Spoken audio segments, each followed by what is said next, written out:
মুসআব বিন উমাইর রাদিয়াল্লাহু তাআলা আনহু রাসূলের দূত হিসাবে মদিনায় যে তিনি কেমন সফলতা দেখিয়েছিলেন এবং তিনি কি পদ্ধতি অবলম্বন করে লোকদের কাছে দাওয়াত দিয়েছিলেন।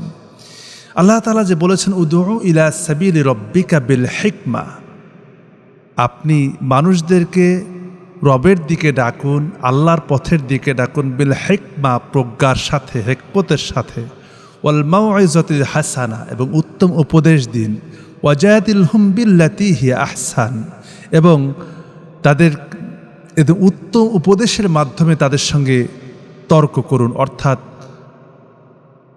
পছন্দ হয়, মানুষের ভালো লাগে এমনভাবে তাদের সঙ্গে কথা বলুন। এর উজ্জ্বল নমুনা যেন মুসআব বিন উমাইর রাদিয়াল্লাহু তাআলা আনহু এর দৃষ্টান্ত স্থাপন করেছিলেন। দেখুন, মদিনার একটি গোত্র ছিল আসাদ গোত্র। সেই গোত্রের নেতা ছিলেন উসাইদ বিন হুদায়ের।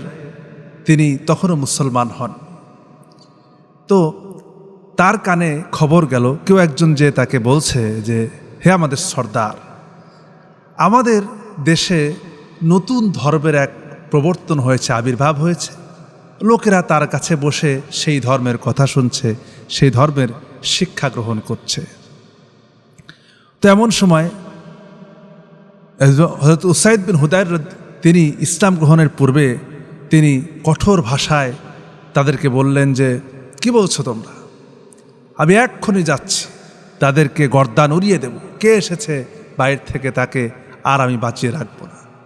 উসাইদ বিন হুদায়ের সে নাঙ্গা তরোয়ারি নিয়ে খোলা অবস্থায় চলে গেল সেই জায়গায় যেখানে মুসআব বিন উমাইর রাদিয়াল্লাহু তাআলা আনহু তিনি মানুষদেরকে কোরআন শিক্ষা দিচ্ছেন, ইসলাম শিক্ষা দিচ্ছেন, দ্বীন শিক্ষা দিচ্ছেন। তিনি আসলেন। মুসআব বিন উমাইর রাদিয়াল্লাহু তাআলা আনহু এবং তার আশেপাশে যারা ছিলেন তারা সকলেই দেখে বুঝতে পারলেন যে তার মতলব খারাপ, উদ্দেশ্য খারাপ। মুসআব বললেন তাকে আসতে দাও। তিনি যখন কাছে আসলেন তখন তিনি কাছে এসেই তিনি খুব বকাঝকা শুরু করলেন, চিল্লাপাল্লা শুরু করলেন এবং তার উপরে ক্রোধান্বিত হতে লাগলেন। মুসআব বিন উমাইর শান্ত মুখে, হাসি মুখে সালাম দিয়ে বললেন, আচ্ছা আপনি যাই মনে করুন, যেই চিন্তাই করুন, আমি আপনার সব কথা মেনে নেব। তবে আপনার কাছে আমার দাবি যে আপনি প্রথমে কিছুক্ষণ আমার কথা শুনুন। আর যদি আপনার ভালো লাগে তবে আপনি গ্রহণ করবেন, আর যদি ভালো না লাগে তবে আপনার যা ইচ্ছা আপনি তাই করতে পারেন। তিনি আল্লাহর কাছে দোয়া করেন, আল্লাহ আমি তোমার কালাম থেকে তিলাওয়াত করব, আর বাকি দায়িত্ব তোমার। মনে মনে দোয়া করে মুসআব বিন উমাইর রাদিয়াল্লাহু তাআলা আনহু কোরআনে কারীম তিনি তিলাওয়াত করা শুরু করলেন উসাইদের সামনে। কোরআনে কারীমের তিলাওয়াত শুনে তিনি বলে উঠলেন, এ তো খুব চমৎকার কথা, এ তো খুব উত্তম কথা, এমন কথা তো ইতিপূর্বে শুনিনি। এখন আমাকে বলো, আমি যদি তোমাদের দ্বীনে অন্তর্ভুক্ত হতে চাই তাহলে আমাকে কি করতে হবে? মুসআব বিন উমাইর তার চরিত্র, তার মাধুর্য, তার কথাবার্তা, তার ধৈর্যশীলতা দিয়ে এমনভাবে উসাইদকে আঘাত করলেন যে উসাইদ নিজে থেকে এসে মুসআব বিন উমাইরের হাতে হাত দিয়ে কালিমা পরে মুসলমান হয়ে গেল। সঙ্গে সঙ্গে পড়ে নিল আশহাদু আল্লা ইলাহা ইল্লাল্লাহু ওয়া আশহাদু আন্না মুহাম্মাদান আবদুহু ওয়া রাসূলুহু। তিনি ফিরে গেলেন।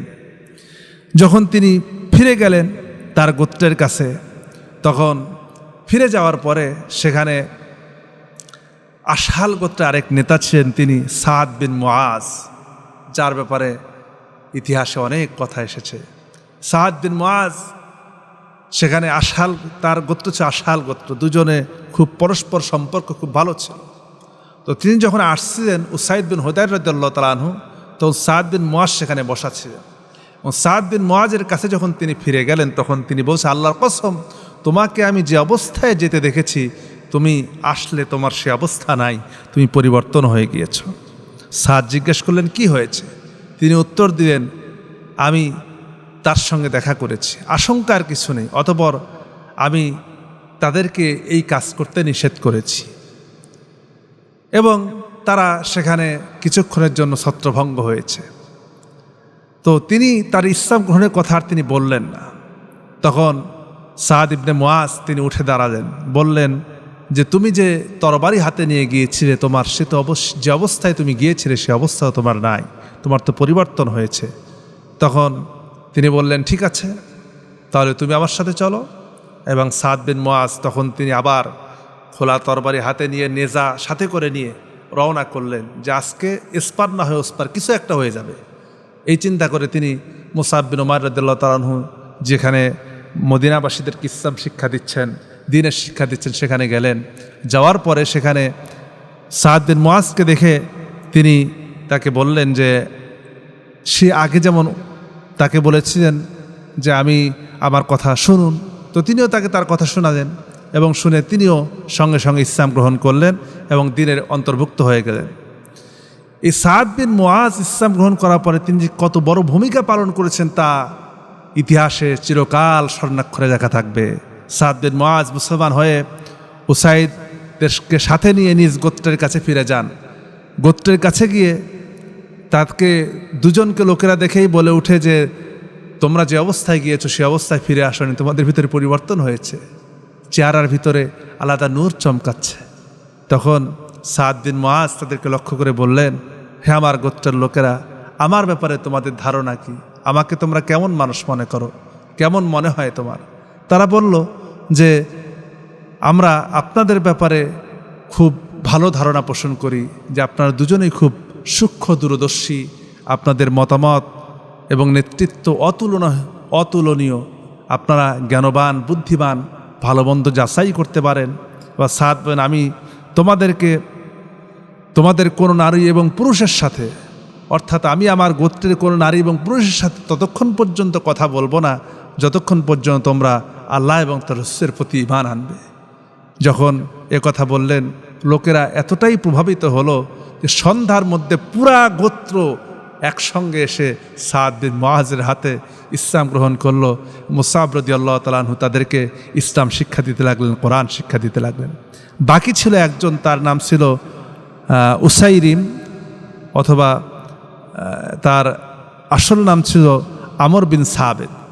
সে ওই সময় ইসলাম গ্রহণ করেনি, তবে উহুদ যুদ্ধের দিনে তিনি ইসলাম গ্রহণ করেন এবং ইসলাম গ্রহণ করার পরেই তিনি শাহাদাত বরণ করেন।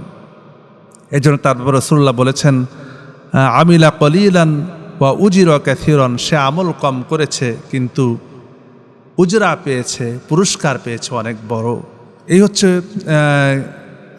উমাইর রাদিয়াল্লাহু তাআলা, মুসআব বিন উমাইর রাদিয়াল্লাহু তাআলা আনহুর তার কৌশল, উদউ ইলা সাবিলি রাব্বিকা বিল হিকমা, এটা প্রয়োগ করে তিনি দেখিয়েছেন যে আসলে এটা কীভাবে প্রয়োগ করতে হয়। কোনো জায়গায় আমরা অনেক সময় দ্বীনের দায়ী যারা, আমাদের এখান থেকে শিক্ষা নেওয়া একটি শিক্ষার বিষয় তুলে ধরা জরুরি মনে করছি, যে দ্বীনের দায়ী যারা, আমরা অনেক সময় ময়দানে যে কর্কশতা দেখাই, কোনো ইস্যুকে কেন্দ্র করে এত বেশি কর্কশ আচরণ করি যে আমাদের প্রতি থেকে মানুষের ভক্তি শ্রদ্ধা উঠে যায়, তারা অন্যদিকে ফিরে যান, মনোনিবেশ করেন, তারা আমাদের কথা শুনতে চান না।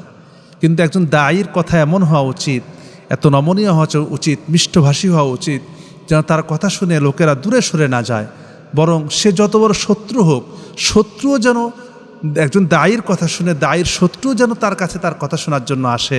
এমন হওয়া উচিত একজন দায়ীর আচরণ, তার কথাবার্তা, তার আচার ব্যবহার এমন হলে পরে তবেই সে প্রকৃত দায়ী হতে পারবে, এছাড়া সে প্রকৃত দায়ী হিসেবে গণ্য হবে না। কিন্তু আমাদের দেশে অধিকাংশ আমরা যাদেরকে দায়ী বলে চিনি, বা যারা খুব দ্রুত দেখা যায়, যারা বেশি মশকরা করতে পারেন, যারা বেশি আউল ফাউল বকতে পারেন, তারা খুব দ্রুত ভাইরাল হয়ে যান। আবার কেউ হয়তো অধিক পরিমাণে চিল্লাপাল্লা করার কারণে তাদেরকে মানুষ পছন্দ করে, যদিও এটি ইসলাম মোটেও পছন্দ করে না। বরং হয়তো সেখানে আমি যেখানে দাওয়াত দিতে গিয়েছি সেখানে থাকতে পারে যে এমন মানুষ, যে মানুষটি আমি যে পথের দিকে দাওয়াত দিচ্ছি সেটা সে পছন্দ করে না, কিন্তু আমার কথা, আমার শ্রুতিমধু, আমার জবানের ভাষা এমন হবে যেটা শুনতে সে আকৃষ্ট হবে। একদিন সে পরিবর্তন হতে পারে, যদি তার কপালে হেদায়েত থাকে হেদায়েতে ফিরে আসবে। কিন্তু এমন যেন না হয়, হেদায়েত না থাকলে কপালে তো সে তো ফিরে আসবে, কিন্তু এমন যেন না হয় যে আমার কথার কারণে সে হেদায়েত থেকে বঞ্চিত হয়ে যায়।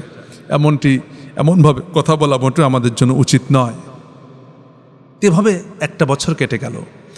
এক বছর পরে মুসআব বিন উমাইর রাদিয়াল্লাহু তাআলা আনহু তিনি তাদেরকে ইসলাম শিখালেন, কোরআন শিখালেন, নামাজ শিখালেন এবং ইসলামের ব্যাপক বিস্তর মদিনায় লাভ করলো। মদিনার প্রতিটি অলিতে গলিতে সব জায়গায় ইসলামের বাণী ছড়িয়ে পড়লো। সুবহানাল্লাহ বিহামদি। তিনি এমনভাবে কাজ করেছেন মাত্র 9 মাসে নবুয়াতের 13 বছরে যে কাজ না হয়েছে, মদিনায় মুসআব বিন উমাইর রাদিয়াল্লাহু তাআলা আনহু 9 মাসে সে কাজ করেছেন। আল্লাহ তাআলা তাকে সেই তৌফিক দান করেছিলেন। তো তিনি যখন ফিরে আসলেন, পরের বছর যখন আবার হজ্জের মৌসুম এলো, মদিনাবাসী এদিকে জানতে পারে যে তারা রাসূল কারীম সাল্লাল্লাহু আলাইহি ওয়াসাল্লামের উপরে মক্কার কুরাইশরা খুব অত্যাচার করছে, নির্যাতন করছে, নিপীড়ন করছে, তাকে আশ্রয় দেওয়ার কেউ নাই। এই খবর জানতে পেরে তারা পরবর্তী বছরে হজ্জের মৌসুমে যখন তারা হজ করার জন্য মক্কায় আসে এবং তারা রাস্তায় পরামর্শ করছে আমরা কিভাবে কোনোভাবেই মুহাম্মদ সাল্লাল্লাহু আলাইহি ওয়াসাল্লামকে আর মক্কায় থাকতে দেব না, আমরা রাসূলকে আমাদের সাথে করে নিয়ে আসব। কেবলমাত্র ইসলাম গ্রহণ করেছে মক্কাবাসী, যেখানে সেই জন্ম থেকে শুরু করে রাসূল কারীম সাল্লাল্লাহু আলাইহি ওয়াসাল্লাম বড় হলেন, তাদের মধ্যে তারা আলামিন উপাধি দিল, তারা রসুলকে আমানত রাখলো রসুলের কাছে, এত বিশ্বস্ত ভাবলো, তারা ঈমান আনতে পারলো না, সে মহাব্বত দেখাতে পারলো না। কিন্তু মদিনাবাসী ইসলাম গ্রহণ করে পরবর্তী বছরে হজ্জের মৌসুমে আসছেন, আর তারা বলছেন আমরা রসুলকে সাথে করে নিয়ে যাব, আমরা কোনোভাবেই রসুলকে এখানে আর রেখে যেতে পারি না, তার কষ্টের কথা আমরা শুনতে পারি না। এভাবে করে তারা মদিনায় আসলো। মদিনা থেকে মক্কায় যখন আসলো, মক্কায় আসার পরে তারা পরস্পরে এই ধরনের আলোচনা করছিল এবং রাসূল কারীম সাল্লাল্লাহু আলাইহি ওয়াসাল্লামের কাছেও তারা গেলেন। এবং যেই দিন যে সময়ে রাসূল কারীম সাল্লাল্লাহু আলাইহি ওয়াসাল্লাম তাদেরকে বায়াত করান, সেই বায়াতের সময়ে তারা রাত্রের বেলা মিনা প্রান্ত থেকে, অর্থাৎ জিলহজ মাসের, সেটি ছিল জিলহজ মাসের 12তম তারিখ, জিলহজ মাসের 12 তারিখে আরাফা শেষ করার পরে আইয়ামে তাশরিকের মাঝামাঝি সময় 12 তারিখে তারা রাতের বেলায় চুপি চুপি উঠে গেল রাসূল কারীম সাল্লাল্লাহু আলাইহি ওয়াসাল্লামের কাছে, খুব গোপনে, যেন কেউ বুঝতে না পারে যে আমরা মুসলমান হয়েছি, রাসূলের কাছে বায়াত নেব, এই কথা যেন কেউ বুঝতে না পারে। খুব চুপিসারে মিনায় তারা ঘুমাচ্ছিলেন। মিনা প্রান্ত থেকে তারা উঠে খুব ধীরে ধীরে একজন একজন করে তাঁবু থেকে উঠতেছেন, যেন কেউ বুঝতে না পারে। উঠে তারা সকলেই 72 জন, 72, কোনো বর্ণনা আছে 73 জন, তারা এসে রাসূল কারীম সাল্লাল্লাহু আলাইহি ওয়াসাল্লামের কাছে বায়াত হন। এবং আল্লাহ রসুল তাদেরকে যে মর্মে বায়াত করেন, আগের বায়াত, গত পর্বে যে বলেছিলাম প্রথম বায়াত আর এই বায়াত কিন্তু একরকম না, এই বায়াতের মধ্যে কিছু ভিন্নতা আছে। এই বায়াতটা ছিল এরকম, হুজুর বললেন তুবাইউনি আলা সামি ওয়াত তাআহ ফিন নাশাতি ওয়াল কাসাল, যে তোমরা উদ্যমতার সময়, অর্থাৎ যখন তোমরা কর্মব্যস্ত থাকবে এবং অলসতার সময়, উভয় অবস্থাতেই তোমরা আমার আনুগত্য করবে, আমার কথা মেনে চলবে। ওয়ালান নাফাকাতি ফিল উসরি ওয়াল ইউসরা, এবং সচ্ছলতা এবং দরিদ্র অবস্থায় তোমরা আল্লাহর রাস্তায় সম্পদ ব্যয় করবে। দুটি বিষয়। 3 নম্বর, ওয়ালাল আমরি বিল মারুফ ওয়ান নাহি আনিল মুনকার, তোমরা মানুষকে ভালো কাজের আদেশ দেবে, অন্যায় দেখলে পরে সেখানে বাধা প্রদান করবে, সৎ কাজের আদেশ করবে, অন্যায় দেখলে বাধা প্রদান করবে। ছিল 3 নম্বর। 4 নম্বর, ওয়ালা আন নাকুলু ফিল্লাহি লা তাখুযুকুম ফিহি লামাতুল লাইম, অর্থাৎ তোমরা কোনো নিন্দাকারীর ভয়ে, যে কেউ তোমাকে পিছনে কোনো কথা বলবে, কুটু কথা বলবে, এরকম কুটু কথার ভয়ে হক কথা বলতে পিছু পা হবে না। মানুষের কুটু কথার ভয়ে, কে কি বলল, কে কি মনে করলো, কে কি চিন্তা করলো, কার মনের ভাবনা কি হলো, কে আমাকে খারাপ বলল, কে আমাকে ভালো বলল, কে আমাকে পছন্দ করলো, কে আমাকে অপছন্দ করলো, এ সকল বিষয় দেখার কোনো কারণ নাই। তোমরা আল্লাহ যেটা বলেছেন, আল্লাহর কথা, রাসূলের কথা, সত্য বাণী মানুষের কাছে পৌঁছাতে এই পিছনের দিকে তোমরা তাকাবে না। এবং ওয়ালা আন তানসুরুনি ইযা কদিমতু ইয়াসরিব, এবং আমি যখন তোমাদের কাছে আগমন করব, আমি যখন ইয়াসরিবে গমন করব, তখন তোমরা আমাকে সাহায্য করবে।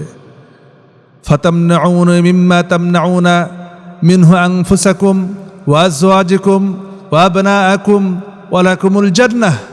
তোমরা যেভাবে করে তোমাদের নিজেদের জীবনকে হেফাজত করো, তোমরা যেভাবে করে তোমাদের সন্তানদেরকে আগলে রাখো, তোমরা যেভাবে করে তোমাদের স্ত্রীদেরকে হেফাজত করো, ঠিক সেভাবে করে তোমরা আমাকে হেফাজত করবে, আমাকে সাহায্য করবে। তোমরা আমাকে কথা দাও।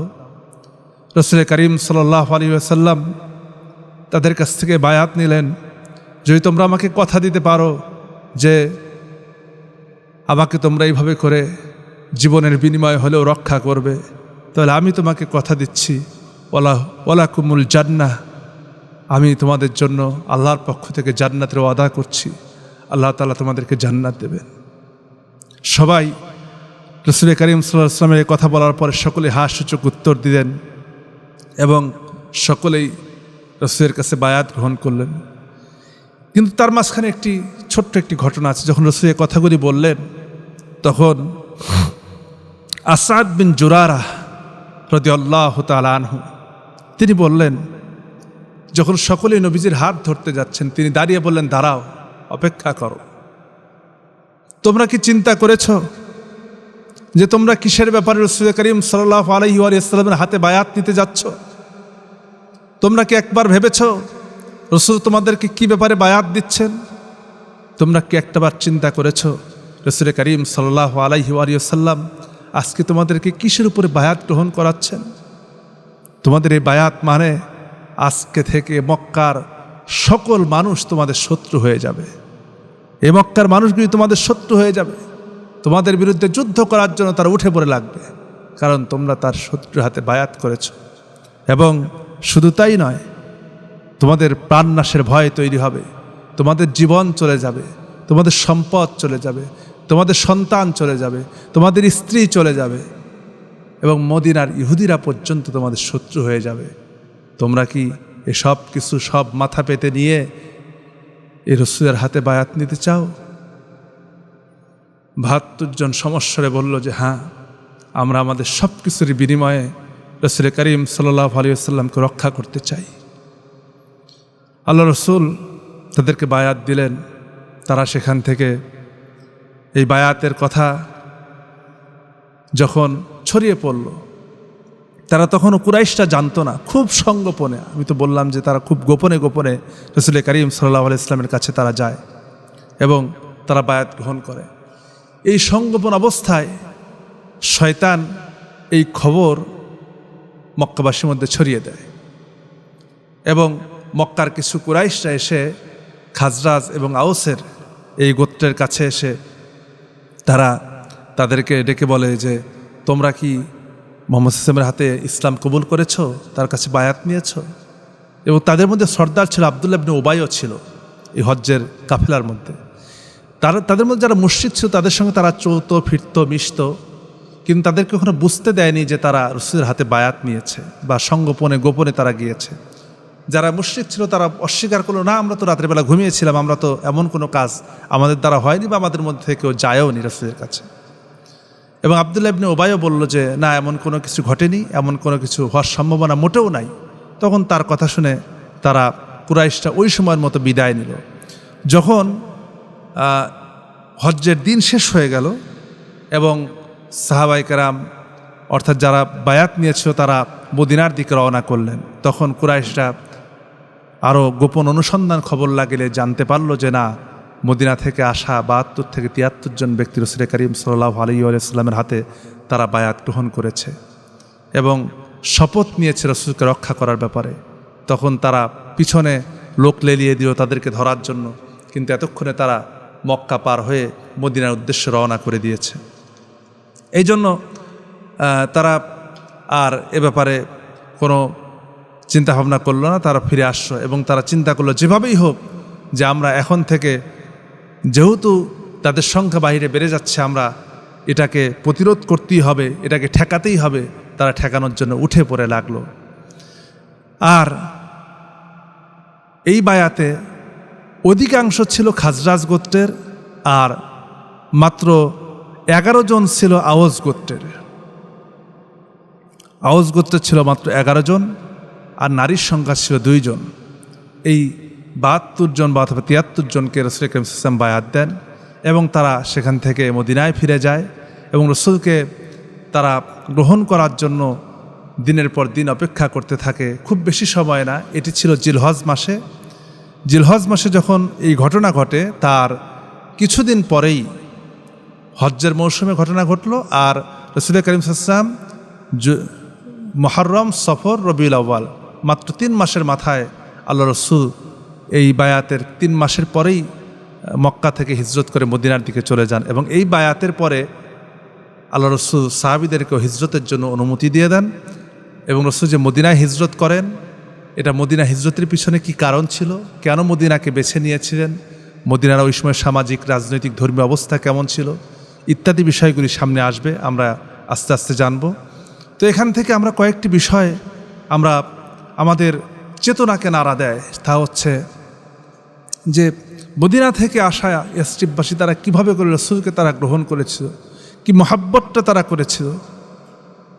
যারা আগের বছর মাত্র একবার দেখেছে, দ্বিতীয় বছরে 12 জন এসেছে, তৃতীয় বছরে 12 জন, এই 73 জন থেকে 12 জন বাদ দিয়ে বা 75 জন থেকে 12 জন বাদ দিলে থাকে 63 জন। এই 63 জন এই প্রথম রাসূল করিম সাল্লাল্লাহু আলাইহি সাল্লামকে তারা দেখেছে। তার পূর্বে তার সাক্ষাৎ কোনো দিন পায়নি।